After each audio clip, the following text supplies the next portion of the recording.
So tonight, we begin what is called the Paschal Triduum, the three most sacred and important days of the year. They are Holy Thursday, Good Friday, and Easter. So the Paschal Triduum begins with the evening Mass of the Lord's Supper on Holy Thursday, which is tonight, reaches its high point in the Easter Vigil, and closes with evening prayer on Easter Sunday.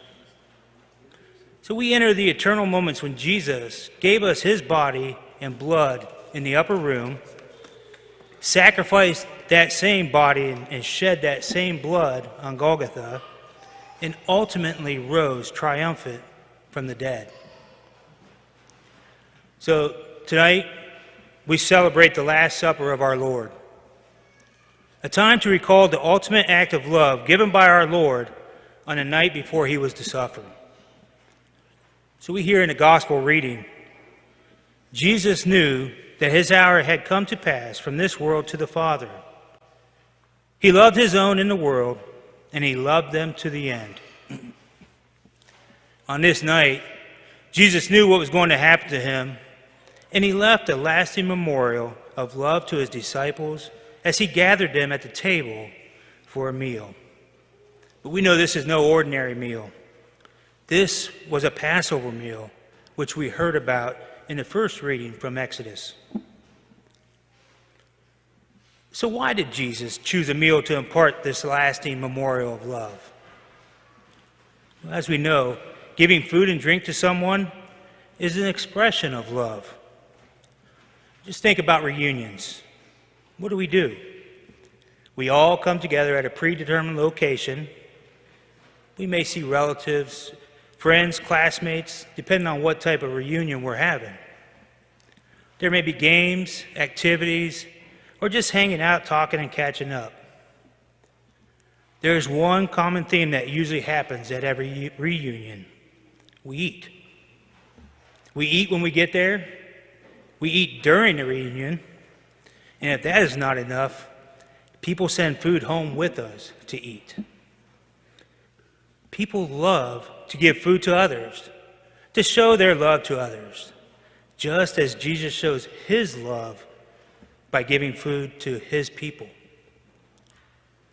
But at the Last Supper, he was not just giving them food, he gave them himself. Holding the bread, he said, "This is my body. Eat it." Holding the cup filled with wine, he said, "This is my blood. Drink it." This is the institution of the Holy Eucharist.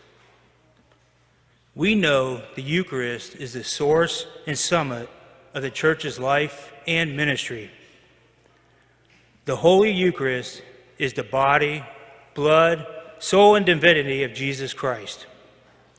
So when Father lifts the bread and wine and repeats those words, it becomes the body and blood of our Lord.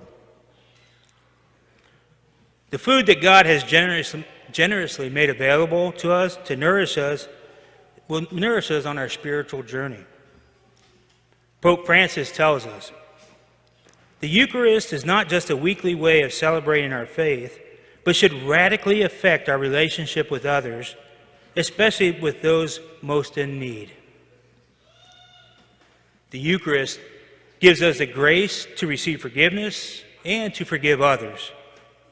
We go to Mass because we know that we are always in need of God's love, grace, and mercy that comes to us through the body and blood of Christ, which is the Eucharist.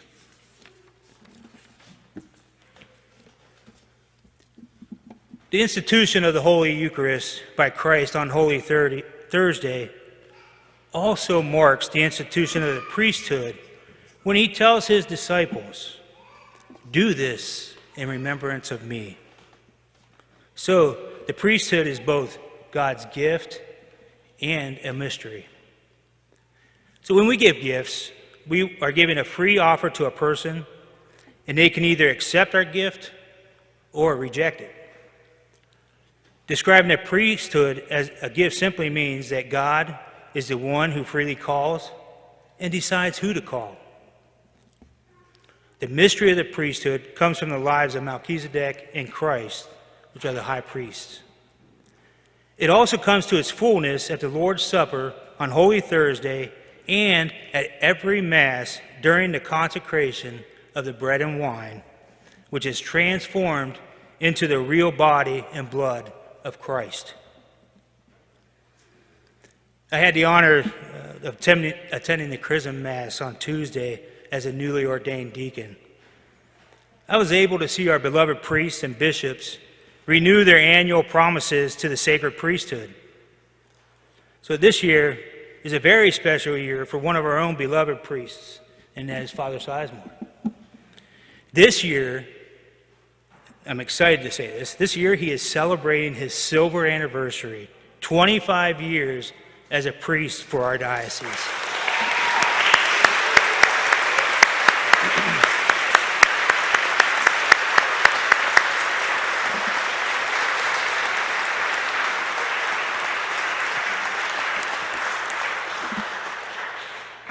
Father, I think I speak for all of us when we say that we truly love you, and we are truly blessed to have you here at St. Francis with us.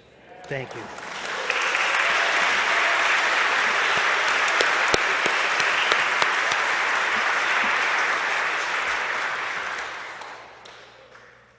So in today's gospel, we see the servitude Jesus. He gathers his 12 disciples in the upper room after they have traveled a long distance, and then suddenly Jesus stands and takes off his outer garment and pours water in the bowl, which is typically used by the servants to wash the feet of those who come to the banquet. Jesus then kneels in front of each of them and begins to wash their feet as an expression of his undying love for them, even though the disciples will abandon him, deny him, and betray him. When Jesus got to Peter, Peter did not like to see his Lord and Master degrading himself in this way. Peter tells Jesus, "You will never wash my feet." Jesus responded, "Unless I wash you, you will have no inheritance with me." So Peter lets Jesus wash his feet because he knows he does not want to lose the love he feels for this person who has changed his life. And then Jesus proceeds, one after the other, washing their feet and then drying them. And finally, he goes back, puts on his garment, and he says to his disciples, "Do you realize what I have done to you?" And of course, they don't, and they remain silent. He said, "You call me teacher and master, and rightly so." And then he pauses, and he says, "If I have washed your feet, you ought to wash one another's feet." This is the meaning of the Eucharist. This is the meaning of why he, the Son of God, came down to share our humanity, that we might share in an understanding of the great dignity that God has given us and the great gift that he continues to give us each day. This raises a few questions. How can the Son of God kneel in front of these men who he knows will all run away from him when he needs them the most? And also, when Jesus kneels to wash their feet, what does he see? He sees the humanity in all of them, and he loves them in a human way. And he also sees the presence of God in each one of them. He knows that each one of them has been formed individually out of the greatness and glory of God. And each one is worthy of respect, because not for what he is, but what he has become when God created him in his own image and likeness. And what Jesus is really doing is telling the truth of who they really are. They are not, even in the most remote way, even near an understanding of the greatness of being the children, as sons and daughters, who are made in the image of a loving Father. And it is Jesus who is paying homage at this time. And that is why he says, "I have given you a model to follow, so that as I have done for you, you should also do." Jesus is telling us that as a disciple of Christ, in response to the love of God, we are to serve others.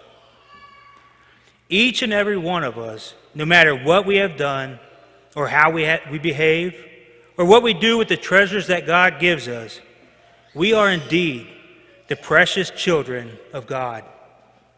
In our dignity, our feelings, and the great gifts that God gives us, we must first recognize in ourselves. Jesus is telling us, when you learn how to serve, you will learn how to live. When you learn to love others, you understand what love is. And when you learn to give happiness and joy to others, you will understand what it means to be happy and full of joy. So every time we come to this celebration of the Eucharist, let us always be reminded that we are celebrating the sacrifice of Jesus on that cross being made present to us. Let us also pray for our beloved priests for God's protection and guidance to faithfully fulfill their ministry of bringing our Lord to his people. And let us make sure that our Eucharistic celebration will always be a celebration of love, God's love for us and our love for one another.